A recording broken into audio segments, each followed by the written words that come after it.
wood from the Baseen Hills has been discovered by before the Portuguese and the Marathas also. Yeah, that it had the best wood for building ships.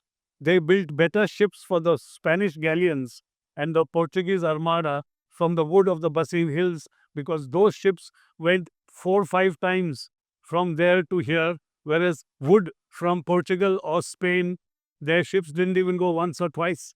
And the ships that were built at the Bombay dockyard was so good, the craftsmanship was so good, that the first ship that went to England in 1800, the HMS, the Marquis Cornwallis, the Royal Navy purchased that. They bought that ship and inducted it in the Royal Navy. For 800 years, Thana made a special silk called Tanasi, handmade silk, that were first made by uh, Muslim weavers who converted to Christianity over several years. There's a little village in Thane called Kevala, Tessalaria, where this community stayed.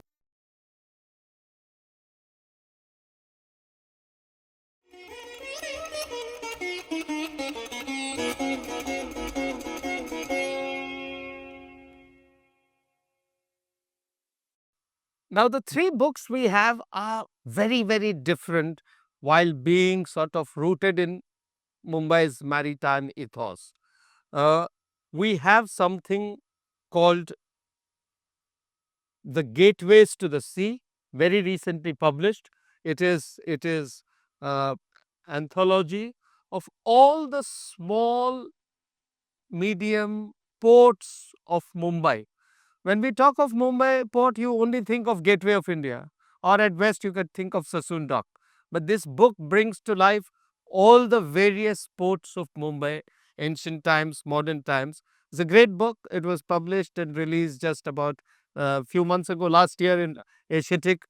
Before that, it had a release at the Raj Bhavan, the Honorable Governor. So this is a great book to have, not very expensive at all. And then we have the Dufferin. For those of you who didn't know, Dufferin is the ship, the training ship that trained a lot of Indian Navy people and merchant marine people. And later years, it trained a lot of people who joined the merchant navy.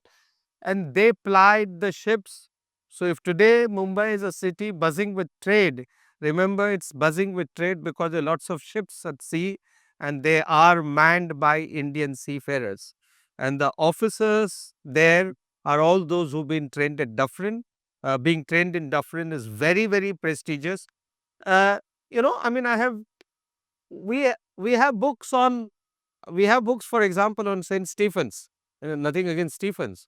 But I mean, Dufferin is an institution that contributed so much, and we didn't have a book. So I'm so glad that Captain Kapil Dev Bell, himself an alumnus of Dufferin, and Dufferin has given lots of Navy admirals too. So happy that you brought out. Uh, Above all that is this book. The statistics: 2.7 kgs in weight. So, but I love this. I just saw it, but I can make out that it is an ode. It is Thane's, or it's lover of Thane. It's the first chronicle of Thana. First chronicle of ever chronicle, research based. Fantastic. And I'm so glad you brought this out, because in the morning when we had discussion and people said, no, we have books only on Kolaba and other places should be chronicled. So I'm so happy because Thane has great history, and we must all remember we are in South Mumbai. We're very proud of South Mumbai, but the history of Mumbai is much more than the colonial history or history of South Mumbai. It spreads far. It goes to Panvel, it goes to Thane, it goes to Kalyan, and all these were ancient ports long before this part of town had anything called civilization. So I'm so glad that you've written about Thane. So, Professor Kothari, I'll begin with you. Sure. This book, you have contributed a chapter, you've been associated with it. How come we did not have much interest on many of these aspects, the smaller ports of Mumbai, until this book happened? I know how this book happened, but in retrospect, it seems like a brilliant idea. Definitely. Why didn't we write Sure. about all these books? So can you just shed a little light on the making of this book? You're involved with it. Anita ji was also there. A lot of other people were there. Shed a little light on that, and of course, I'll then bring you to your chapter. Right. I think it's lack of Isn't it? lack of exposure over here. Unfortunately, I'm the one who teaches maritime history for the last almost 20 years at Xavier's at post-graduation level. And that was a time when we realized that why aren't we paying attention over here to all these minor things when Mumbai city as such has so many, you can say, venues. As a matter of fact, philologically, when you look at it, Warsaw, which you all love to go and see Jew, Warsaw was meant as Vesave, where all the, you can say, ships, the Maratha ships were anchored. Are we really aware of all these things? Because I teach Indian culture, I knew about it. But books do not tell you about this, or rather, they tell you it is not given in textbooks or anything of that kind because people do not want that history at all. What they want over here is superficial history, and we're going to change that aspect and go to regional history because that is what will bring out things around. And that is what I think the book has done. They have explored east, west, north, south, central, and including Thane over here, and of course the southern ports of Aparanta a little bit over here, because that will exactly shed light on the history and culture of not only Maharashtra, but the Portuguese, the British, and the local people here. And I think this should not be restricted only to this part, but other ports also along the coast down south and on the eastern part of India we really don't know. Arika may do nothing else, we really don't know. Yes. So I feel it's a sad thing. We blame ourselves for it. And I thank Anita ji over here for, you can say, and Captain over here for encouraging us to write on all these things. Because that is how things will come. And then this should be inculcated in the syllabus. And that's what we have done at Xavier's, of course. But other places also, they should inculcate these things here. Then it will be exposed. Now, Ninad, as far as I know, you've not written a book, but I think there is a book in the making. Between your vast knowledge during the colonial and period, pre-colonial maybe a little bit, of what was happening in your part of town, Mazgaon, where you stay, and the Mazgaon dock, that tells a story. Not many people know the story of Bombay dock, Mazgaon dock. Um, it is hidden behind a inscrutable wheel sometimes due to security reasons. But you have made several efforts to speak about and popularize what is the erstwhile Bombay dock, which is a combination of today's naval dockyard and Mazgaon dock. So tell our audience a little bit more about the history of this part of town, which is very, very important again, because it should not begin and end with Kolaba, South Mumbai. Absolutely. And important part of Mumbai is the shipbuilding industry that continues to this day. And Mumbai is known nowadays as a finance capital of India, or even before that, it was known for the cotton textile trade industry. But long before that, there was an industry which flourished in the city, and it is the oldest industry which is flourishing till this day, and that is shipbuilding. Shipbuilding was the established industry at the Bombay dockyard since 1735 and even earlier than that. And ships built at Bombay, more than, I would say, 600 vessels have been built at Bombay dockyard since 1735, which itself is in a record, pretty sub sorts, and continues. Only the technology may have changed over the period. But that is the kind of scale. And just yesterday, Mr. Sanyal made a point that India has once again launched a campaign, national campaign to establish shipbuilding as a national level industry. But this has been very much being done in Mumbai over the past so many centuries, and they were so good at it that the Royal Navy, the British Navy, would have their warships built at the Bombay dockyard.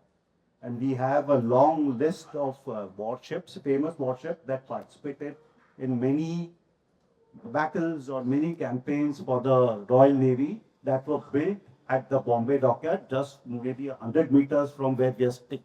So that itself needs to be told.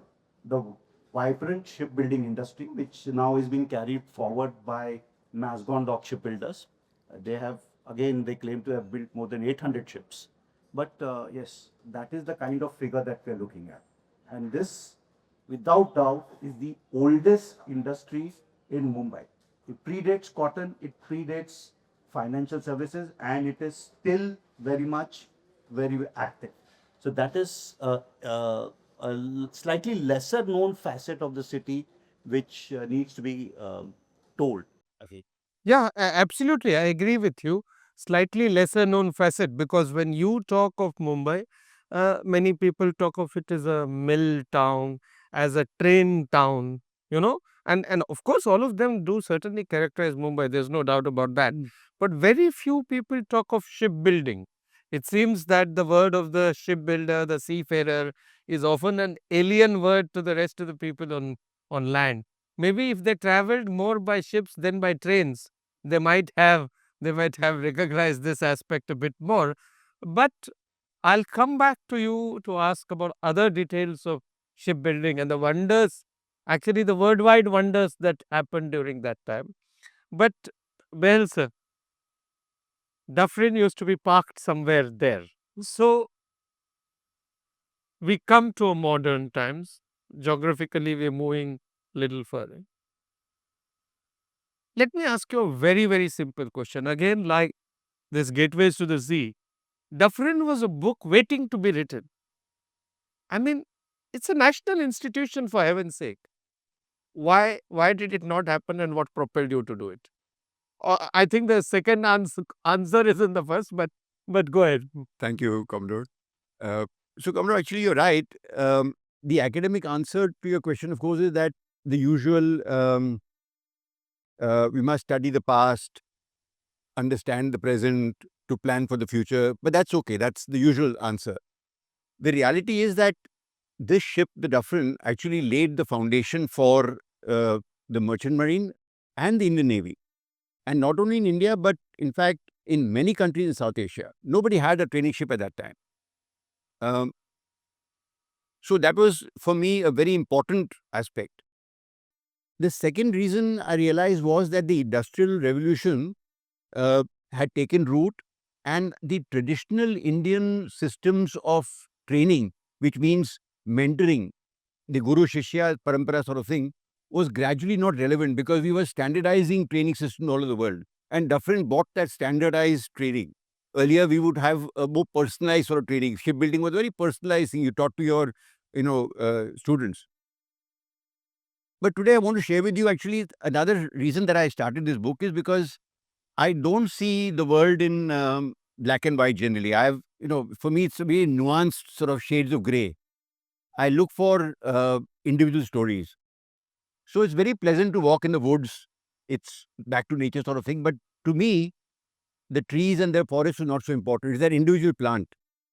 And I've spent 70 years of my life here in Marine Drive, Malabar Hills. So there were plenty of old buildings. And I remember in school, I was fascinated by that single one plant that was growing on the side of a building, 40, 50-year-old building, surviving despite being surrounded by concrete. There was no mobile phone, so I would take a sketchbook and I'd make a note of all those plants. My mother and father would struggle to keep a plant alive at home. We went out for a holiday of 3 days, the plant was almost dead. No sunshine, salty air, no fresh water, all that. But this plant survived. All over the Bombay, I could see them. So I learned very early in school that the story of the plant is important. So this book actually is recreating the story of the individual people who established this institution in India. And as I go along, I'll explain to you why it is important. To me, I have done that by anthropomorphizing the ship. Actually, I've treated the ship as a first-person singular. And the entire ship, entire story is actually the Dufferin observing the very first cadet on board from 1927 till she was demolished and decommissioned. So I've done that story in the format of an individual, seafarer who's passing through that ship and actually making a career for himself. Lovely, sir. Lovely. I'll come. I think you raised a couple of important points, seeing it from first person singular, giving it a life. And you also alluded to the geopolitical context. I'll come to that later. So, Joe, now you have in our conversations you mentioned, look, I'm not a maritime person. I'm more talking about the city of Thane, and that point is very, very well taken. But Thane has a huge maritime dimension to it. And you yourself begin, I mean, the name Supara, the exchanges with people in the Gulf. You talk of the invasion from the Gulf that the 636 that the Chalukyas repulsed that, they defeated it. Then we come to the Shilahara. So the first 9th, 10th centuries, there's considerable maritime exchanges. We'll talk of Godbandar and all that later, but can you run away from the seas, maritime, if you're a original Thane lover? I mean, today's Thane might look different, but original Thane lover should love the sea too. So, not being an expert on maritime history, I got into writing this book on Thane to examine the spiritual, divine will of myself and why I'm on earth. And to know myself, as the Gita says, know thyself. How do you know thyself? As Vishwamitra says, if you do not know, how do you know where to go when you do not know where you came from? That line propelled me to study the city of my birth, the city of divine will, where this Mr. Joe was born. And as a young kid, I was beautifully enamored and amazed with forts, churches, mosques, agyaris, and all these kind of things. And I knew there was much more to the history of this town than what the British called a dormitory town, or somebody would say, "Wahan mental asylum hai." So, when I grew up a little later, I wanted to pursue the history of Thane, and I got into St. Xavier's Heras Institute as a student under Father Wellinger as a PhD scholar, and for 20 years got into deep research of the city and its evolution.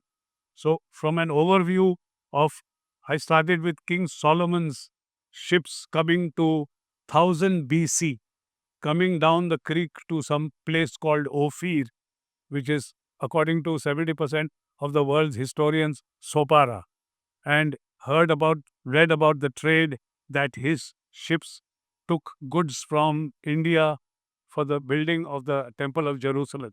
That started the inquiry of this creek, its history.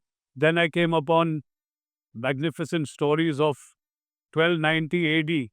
Nobody knows that Marco Polo, one of the greatest travelers in the world, landed in Thane on a rainy night in April 1290 AD, describes the town as a fantastic town of trade with a lot of trade of opium, black leather, uh, goods from Vasai, the wood from Vasai, import of horses.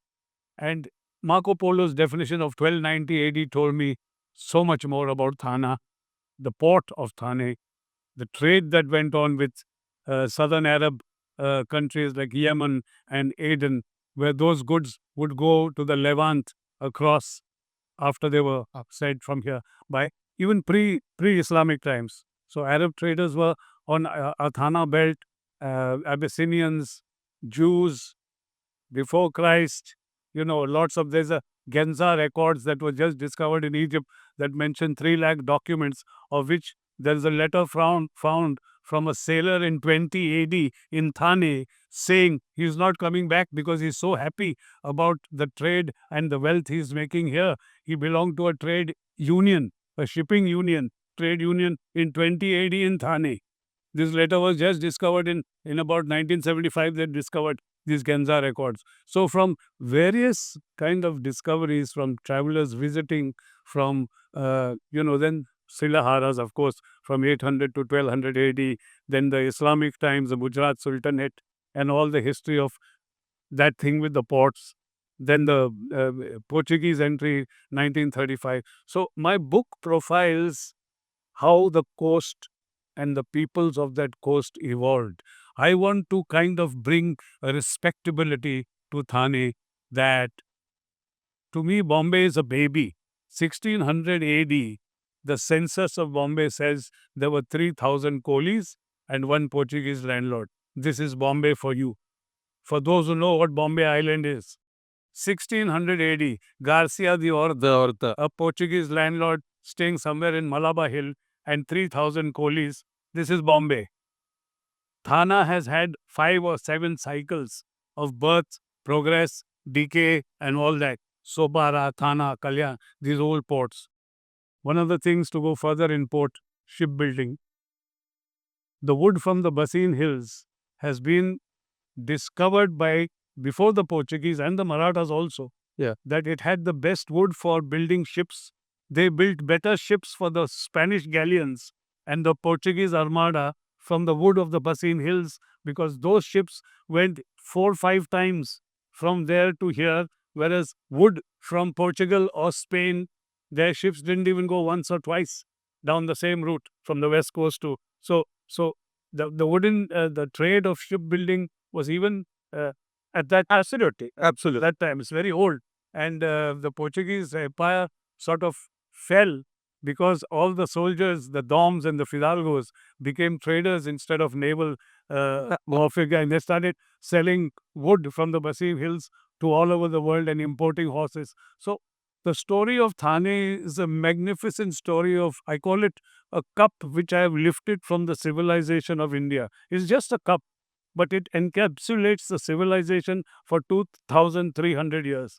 Port story is just one of it. So It's the history of civilization of peoples. just park that. That's a beautiful sentence. Yeah. Cup. I'll come back to you. Don't give all the secrets away in one answer. Don't give. So 2 things that you said, I'm going to ask our next 2 panelists here. Ma'am, one of the important things he said is he got to understand a lot about history from Marco Polo's writings. One of them. Yeah, I mean, but that's a good point. Important. Important. So the question I'm asking you as a professor of ancient history, and you alluded that we didn't teach enough, but is there also, perhaps because of our own lack of interest or archiving, are there not adequate indigenous Indian primary sources that talk about ports and commercial exchanges of that time? No, we have a lot of them. Well, you have archaeological sources, numismatic sources, epigraphical sources, and literary sources, and oral history. If you join them all together, you can construct everything in a proper manner. So when you talk about, say, coins and numismatic sources, you all have coins with ships shown on it. Yeah. Rajushi Shatakarni. So when you see the Satavahana coins which have ships on it, you have, you can say, inscriptions which tell you all about ports. Like, for example, Palipat Mai is mentioned over here in Periplus of the Erythraean Sea, which is none other than Palchet. Yes. So now when you look at the archaeological evidence, you find the whole thing. So it's like a jigsaw puzzle. When you put it all together, you get your answers. So then I think it's fun exploring. It's So fun. what you don't know, you come to know through all these things together. And of course, you should be interested. And then you have the records, you have everything. So when I found petroglyphs, I found over there fish shown over there. I said, oh God, this is a shark. This is a dolphin. I just jumped and I said, I'm on top of the mountain. So was the sea near to me? Yeah. That's the way I start questioning myself. And then I look at other things over there. Then why did they make this over here? Who converted them? Where did they come from? All these things, when they start coming in, I start looking at mythology. Well, you have mythology where Parshuram hit the, you can say, Bhumi. Okay, and he converted everybody. I said, is this somewhere, there is some essence of truth? It's not that I believe in the epics or anything, but the essence of, you can say, having, you can say, people urbanizing that area plays a very important role. Absolutely. So if you look at it over here, I found maps over there, and those maps were square. So when I saw the maps were square, I said, how, didn't I know the earth was round? Maybe not. Or they divided the provinces into square parts. So one such place where I went to, I saw that they had shown waves around over there and something in the middle. So I said, God, that looks like an island. So I told my driver, sit in the car and let's go this road. He said, man, kidhar jana hai? I said, सीधा चलो in Konkan. Jahan pahunchenge, we'll reach over there. And we went down over there, and I actually reached a place where there was an island and there was a sea, you can say, which engulfed it. Of course, I didn't have the cash, I didn't have anything just to go and search the island over there. But I could connect it to the petroglyphs over there, that this is how the wavy pattern shows. So this is just a way out. But here, when you get all these sources, archival records, everything together, it becomes fun and you start constructing things over there. So I like that point. If you're interested, you'll get lots of things. Yes. And a person like Joe is a great, Yes. someone like him would be a great student to have, right? Not that he is this one, but Can I say something over here? yes, please. Uh, we are both students of Father Willem Perk. Nah, that's fantastic. And I'm sure he's given many lovely people, Yes. lovely students like you. You mentioned the Satyakarnis. Is it interesting too that they're named after their mothers, Gautami Putra? Matrilineal society. Yeah, matrilineal society. If I'm interested in sociology over here, Yeah. matrilineal aspects will come in over here. Gautami Balashri, okay? They act as regents. So then I go and run to, you can say, the inscriptions. So you have Gautami Balashri's inscription at Nasik. You have Queen Nayanika's inscription. She acted as a regent in the Satavahana family. So you have her inscription. So like that, you can build up over here the history of women in Maharashtra.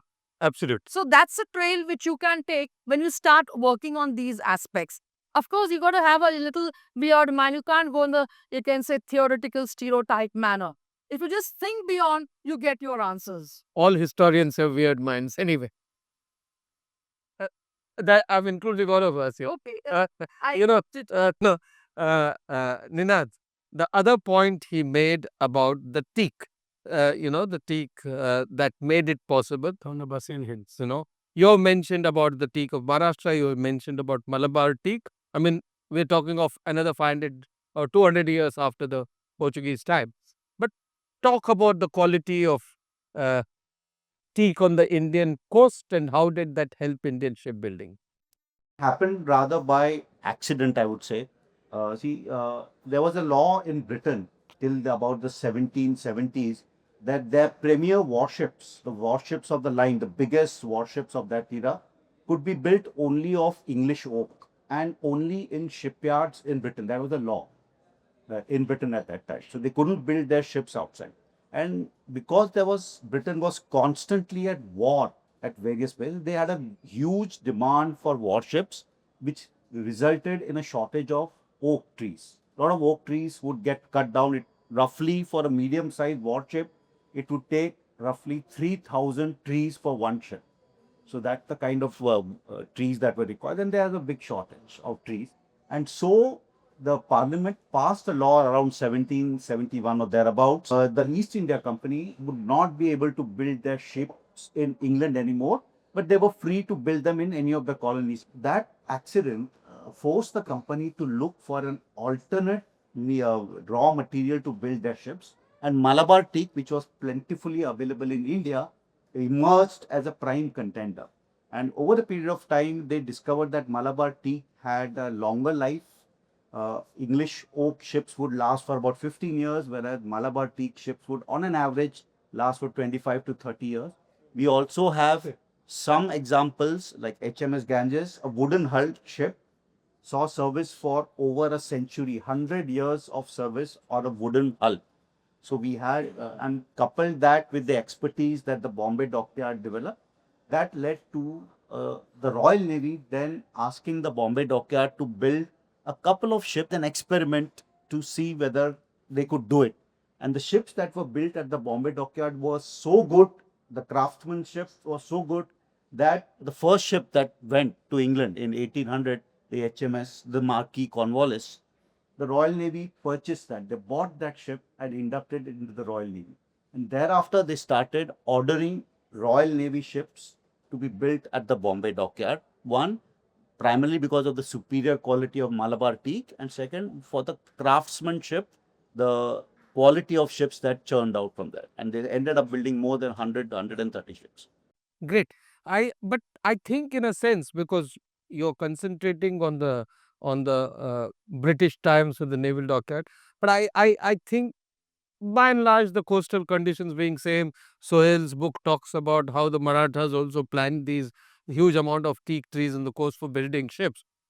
Probably little bit up and down, but it might be fair to say that teak built all along on the west coast of India, provided good raw material for this one.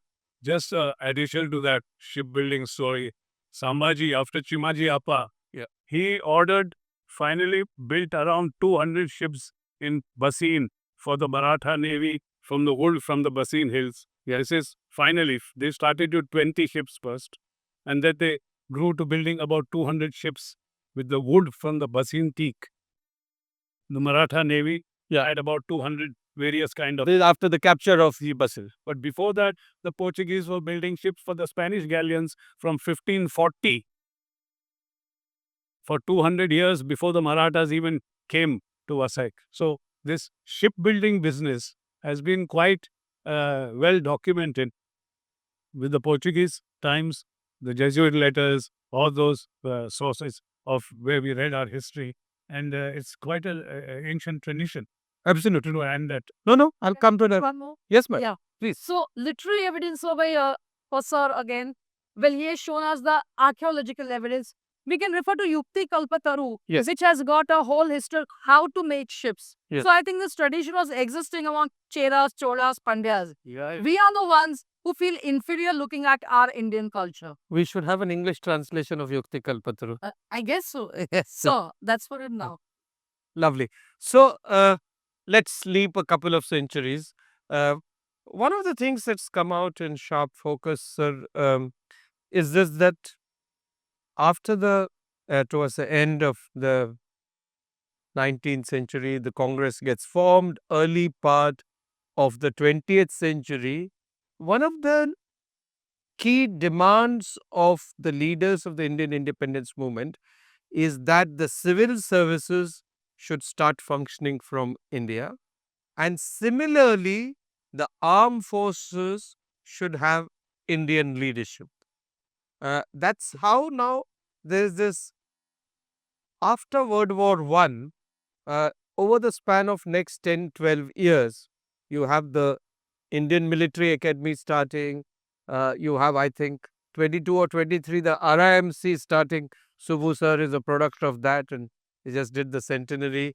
You got the Dufferin starting in 27. So these are not merely about starting training institutions. These are about providing leadership at different levels for an India that's probably on the cusp of independence, or in any case, the British and the top Indian political leadership realizing that you need now a class of professional technical leaders. So the Dufferin had a kind of geopolitical context. You would agree with that? And you'd Absolutely. And before I get to that point, somebody was mentioning today, asking me rather on the economics of the ship. So just to explain, the Dufferin was actually built in 1905 in England, and it cost the then government £200,000. So at the exchange rate, I do not know 120 years what the exchange rate was. Suppose about 10 rupees a pound. So we're looking at 20 lakh rupees for that ship, right? And the yard charged 6,000 pounds to the British government to bring her to India. And interestingly, the engineers and the shipwrights who built the ship were required to sail with the vessel to come to Bombay. And they sailed at a salary of £1 because the Suez Canal charges a different fee for passengers. So they said, okay, we'll come as crew and £1 a month. But coming back to the economics, so the sister ships, Hardinge, were actually sold in 1925, that 2 years before Dufferin, for 1,25,000 rupees. So a ship that was built for 20 lakhs was sold at 125. And the Dufferin was actually bought by the government of India from the British Marine, Royal Marine, for 150,000 rupees. And after all these years of service, including the war, she was decommissioned in 1972 for 2 lakh rupees at a profit from what the government paid for it when she bought it. So that gives you an idea. So net it was profitable. But coming back to the institutions, sir, the question you asked, very relevant. You know, a lot of us, I explained earlier the importance of the ship, you know, laying the foundation for the Royal, for the Indian Navy and the Merchant Marine. a lot of us take this for granted, that, okay, so we had an institution here, and the importance lay not only because this ship laid the foundation stone for the merchant navy, like I said, in the Royal Navy, but she built up a seafaring tradition. And I'll allude to this in a simple manner. Before this parliament, not before the government decided to actually buy the ship, a committee was instituted. And the Captain Sawyer, who was in charge of HMS Convoy in UK, was asked as an expert opinion on whether it is viable to have an Indian ship, training ship. And I'll tell you the points that he raised, so that's an eye-opener. Number one, he says, Indians by and large are not a seafaring people. So why do you want a ship? Number two, even if you train the cadets, where will they get employment? Because there are only 60 ships in India. So why do you want ships? Number three, even if you want a ship, why do you want it in Bombay? He mentioned that Karachi is a better weather, better climate. The southwest monsoon is milder in Karachi, and there's a direct berthing facility, which Bombay did not have. So he said, even if you want it, the experiment, he used the word experiment, the experiment for 2 years may be carried out in Karachi. And he mentioned that please do not remove the boilers and engines of the ship, because in his mind, he felt that the experiment is going to fail. Indian people are not having a seafaring tradition, and eventually you'll have to bring the ship back into commission or decommission it, so the engine will work. And he repeatedly mentioned that my sole concern is that there is no seafaring tradition. And I'm saying this to you again because at that very same moment when he was talking about all this, 3,500 people for Indian origin, lost their lives in Second World War, fighting for the empire, right? So this was in complete disregard, and they said, well, we will not be able to make it. And coming back to this, we take this for granted, but effectively this ship laid the foundation for that seafaring tradition and training officers. Today, I'm happy to say that Indian officers are the second largest, manpower in the world. We man ships not only of the Indian Merchant Marine, but practically every flag in the world. Largest single source of Indian officers in the world. So that tradition is very, very important to lay by. Yes, sir, absolutely. I mean, you're talking of laying foundations, and I can't help but thinking that Dufferin is like the National Defense Academy or the Indian Military Academy, and I feel bad, though I'm an NDA product, that it suffers in comparison in terms of its publicity profile. Maybe merchant navy people just go out and sail; they don't want to route books. Out of sight. They're out of sight. But I'll come back to that and to the leaders that is provided. So let's hop back a few centuries, Joe, because you are talking 2000 years of history like that. So we paused at Shilaharas at 8th to 12th century. Now we come to the Islamic period. Yeah, Islamic period is not so hot, but Gujarat Sultanate ruled. Thana was the headquarters of the Gujarat Sultanate in the district, and that happened up to 1321. So there were martyrs. There's a great story of 4 Spanish priests that came via Spanish galleon, wind blown into Thane Creek, and landed in Thane in 1321 AD, and met the Muslim governor, who suddenly was very impressed with 4 wise men coming from the east, from Europe, and invited them for a dialogue about Christ and Muhammad in the public arena, where there were about 3,000 witnesses.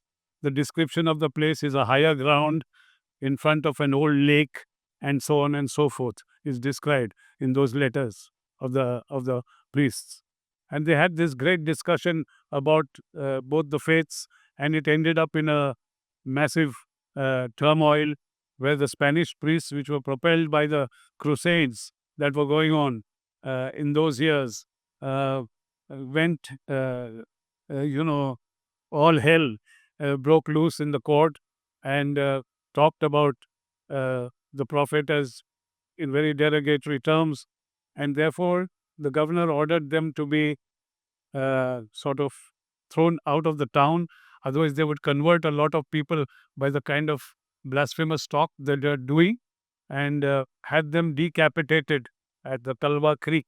But one of them went off to Basin, Friar Orderic, who didn't get off at Thane and heard the whole story and wrote the whole report of this martyrdom in 1321 AD. And the Jesuit letter, that letter is now in the Vatican archives.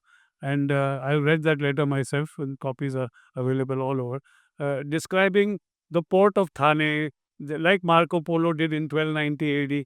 They described the port, the trade, the whole martyrdom cycle, and stuff like that. So they also described that they saw Christians. They were met by Nestorian, about 20 families, Nestorian Christians in 1321. Everybody thought that Christianity was brought to the West Coast by Portuguese in 1535.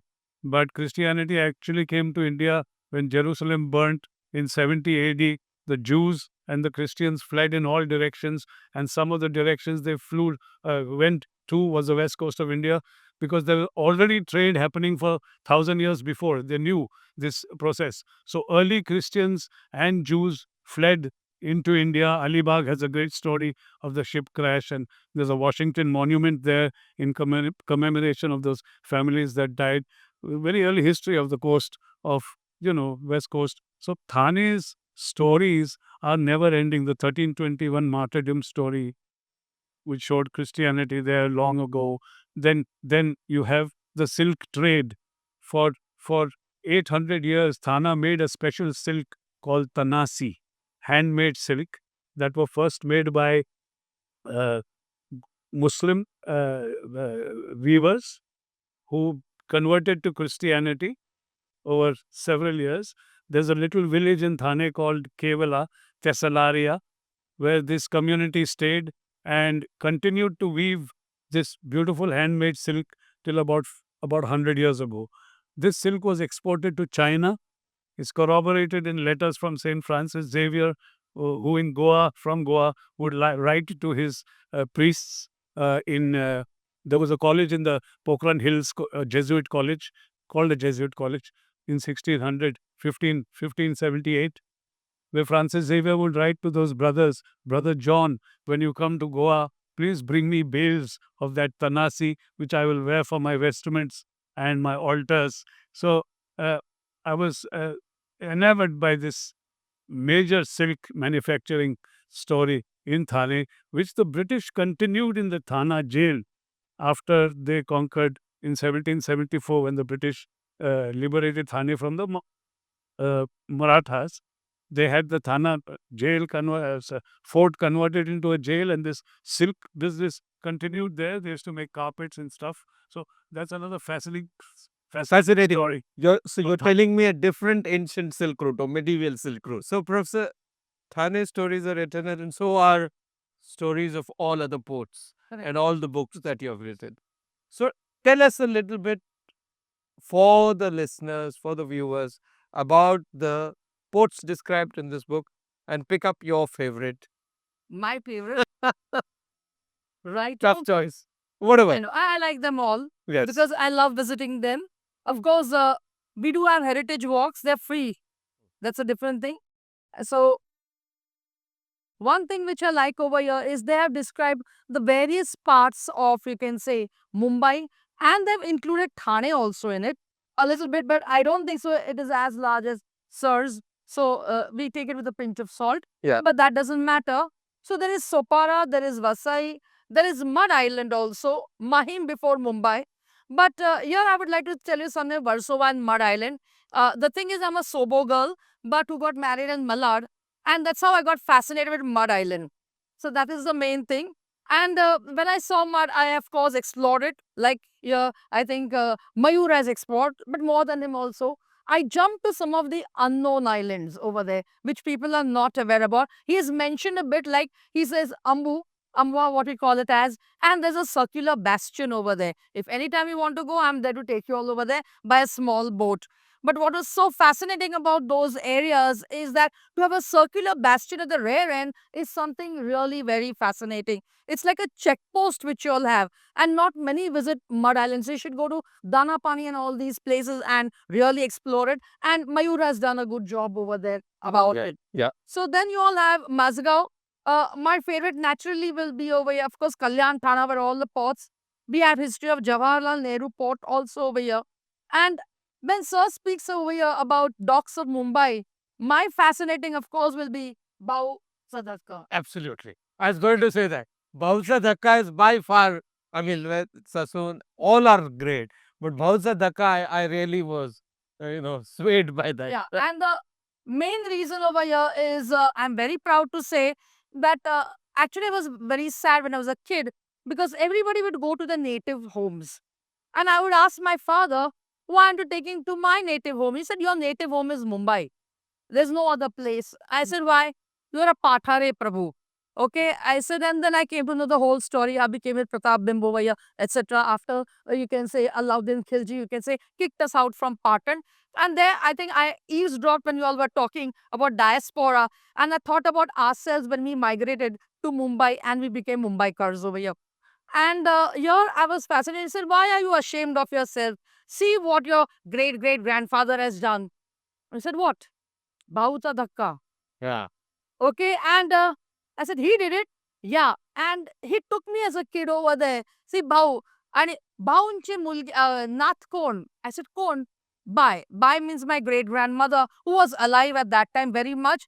And I was a kid, I used to go and chat with her, tell me stories about Bhau, what he used to do. And she said, take me to the house over there, which is yet existing on this thing, on the Dada TT. And we used to talk about it. I was really fascinated. Oh, my great great grandfather built Bhausa Dhaka. So even today, when I step over there, I'm extremely proud about it. That when there were no docks over here, this man built. But I came to know also something that he built more docks, but he named them for the British. And then they named it as Bhauta over here. Yes. So even the Karnak Bridge was actually built by him, which of course I was really proud. But now what is going to happen is that today some other politician will come and it will be named under his name. I think they should name it as Bauta. Yeah, the bridge by him, because that was a man who created and linked Crawford Market to over here, our dockyard road. So I think over here that such kind of stories, when I heard about it, oral history, I call it as, I remembered. Then I used to ask, what did Bhau play and all. Believe it, I was very lucky to get his games also. So that was really fascinating. And that game which I'm talking about when you say history is called as Tabut Fari. Now, Tabut Fari is not played over here. It is played down in Karnataka. So you see how traditions pass out from here to Mumbai. Mumbai being an island over here, you have games coming all the way from south over here to Mumbai as an island. So we have that over here. Then I compared it to other, you can say, games also, because I have a fascination for games, board games. And then I found many other things. Even Ganjifa, I could, and like a fool, I used to play with Ganjifa, which she had, and I never knew the seriousness of it. Now, when I've got few pieces remaining over there of it, I felt very sad. I shouldn't have done all these kind of things at that time. But Bau, of course, the work he has done, I think whenever we sail to Alibag by Ro-Ro boat, I think we remember that is the most important thing. So that is his contribution. And then I will say I'm very proud to be his great great granddaughter. Lovely. So- I'm sure you mentioned the board game. I'm sure Admiral Rao will agree with me that all good things come from Karnataka, sir. Is it? Yeah. So, Nina, now quickly we are in the last segment, but we've heard of great silk being made at that time, great teak timber, and the Bombay Dock built some of the best ships of that period. So we're talking of what is usually described as a dark period in Indian history by many, and yet you're doing some amazing thing. So just very quickly talk about some of the great shipbuilding exploits of that time, so that people should know that we built some fabulous ships. Okay. So just before I talk about shipbuilding, I just thought of a name for the bridge, and you can probably call it Bhausa Setu. Arey wah. There were a lot of setus right now. But coming back to the fantastic warships that were built in the 18th century and early 19th century at the Bombay Dockyard, We have the biggest one of them. It was the HMS Mindri, which was the first ship of the line to be built outside of Britain. So ships of the line were the biggest warships of those eras. They were the best, the baddest, carried the most guns. And by law, they were only permitted to be built in Britain. But the shipbuilding experiment proved to be so successful that HMS Minden was the first ship of the line to be built north of English Hope and outside of Britain. That happened in the Bombay dockyard in 1810. Then we had another famous ship, which is the HMS Trincomalee, built in 1817 at the Bombay dockyard, which is the second oldest warship still afloat. It is still floating in water in Hartlepool in the United Kingdom.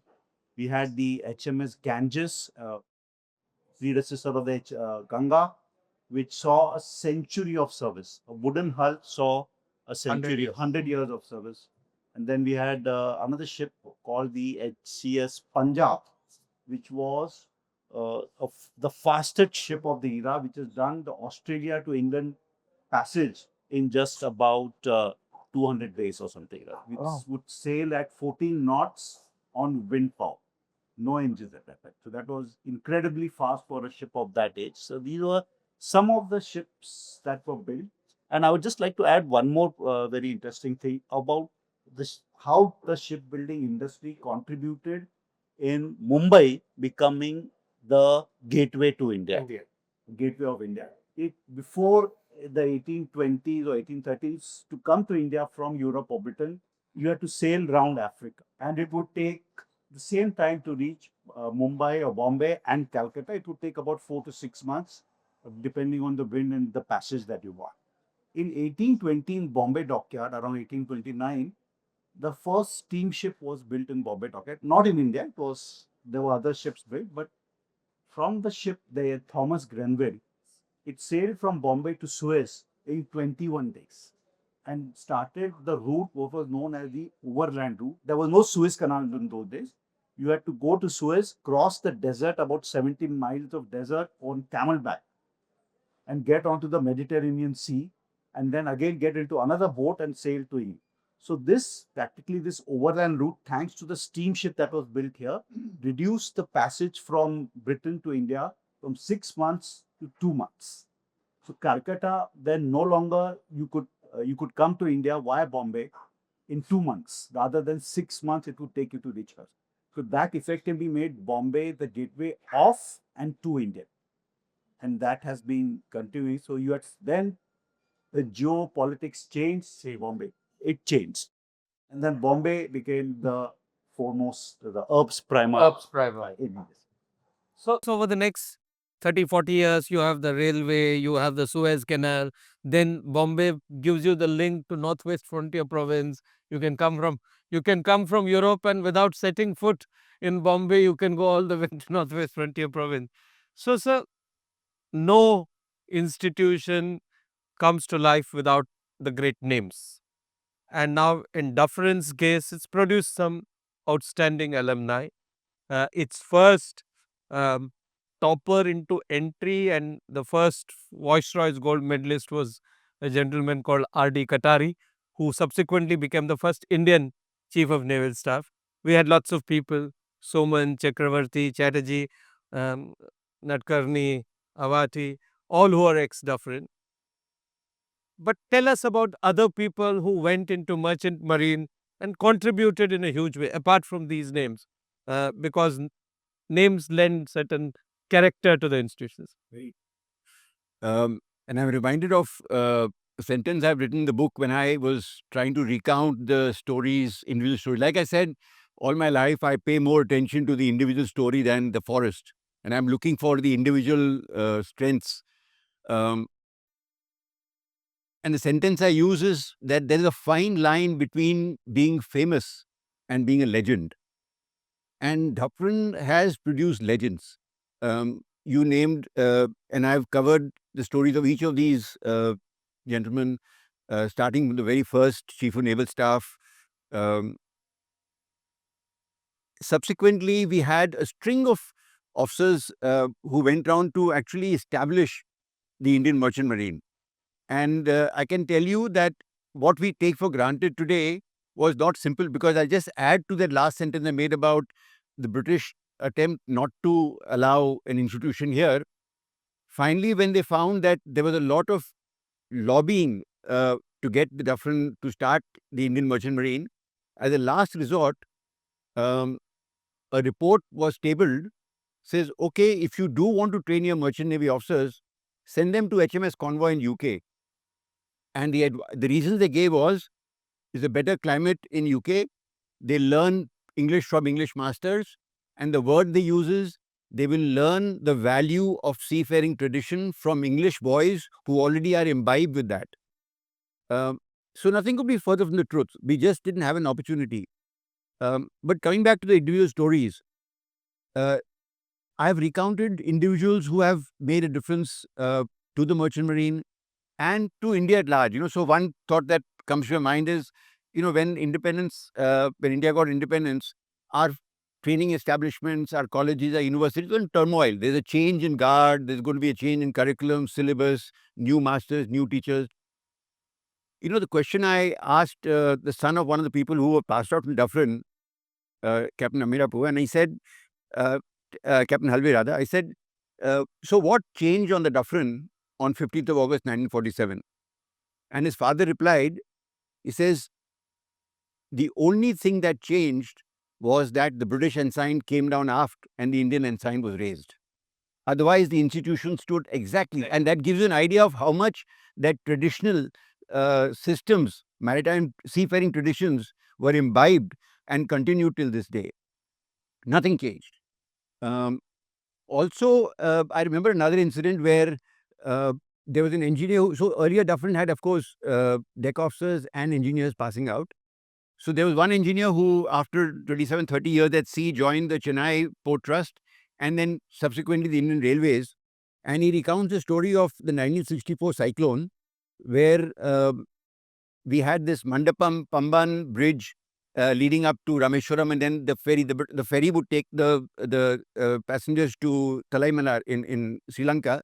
So in the cyclone, the bridge was damaged, the ferry sank, and when Mandapam and Pamban were actually being evacuated, this cadet, ex-Dufferin cadet who was a railway engineer, walked along the entire bridge to reach Pamban by feeling the railway lines. And when he was asked why he did that, he says, everything that I learned on Dufferin prepared me for that day. So that gives an idea of how important that institution was for building up a character. Great, sir. Building up character is what institutions do. So nothing changed in Dufferin. Joe, the last question to you. And since you've given me permission to stop you, I'll stop you when. The last question to you. What changed in Thanes, Than, after the British took over 17? When did it start losing its primacy? Did the railway line cause the loss of its maritime thing, or the two are not related? No, they're not related. 1858, rail happened. 1774, British took over Thane. After that, it was a district headquarters of Thane. British. Thane was a British district headquarters. They built the St. James Church in 1825. If you read the graveyards, stones, all their young ladies died by the age of 21 because of the bad climate that happened. Their women could not, all the graveyards in Bombay as well, they never survived, and their children, also died. I learned of the birth of the Anglo-Indian race was promulgated by an ordinance where the British were frightened that they had only 33,000 white officers controlling 150 million Indians, and they did not know how they would be able to control this country with 33,000 white officers. Or all the ladies that came, their wives that came from the west, perished on west coast climate. So in Calcutta, they promulgated this ordinance that, okay, you guys can start going by local women. Let's see if that strain remains, and then we will have enough of administration. And that gave birth to the Anglo-Indian community that suddenly, stood the strength of time and became part of all the services, railways, air force, whatever, administration. So I learned those stories in the British graveyard of Thane in the St. James Church, and then further went on to get more curious about how they rule. So British rule in Thane lasted till independence. Not so much happened, but after independence, Thane became by the 70s and 80s. It had the highest amount of investment in industry. There were 3,000 factories, from petrochemicals to like Raymond Woolens Mills, Cadbury, Fry, Ardelia, Pill, Nozzle, Cafe. Everybody was in Thane with their manufacturing plants. So it was the highest investment in the country in industry from around 70 till now. It's become the highest investment in real estate. Factories have sold out over 30, 40 years. That's the cycle of industry in any QR. 40 years is great. You make your profits and you start selling your plants and your land, and then you sell it to the next need. So the next need in Thane is huge, construction. All the big names are there, the Godreges, the Hiranandanis, Lodha, and everybody else.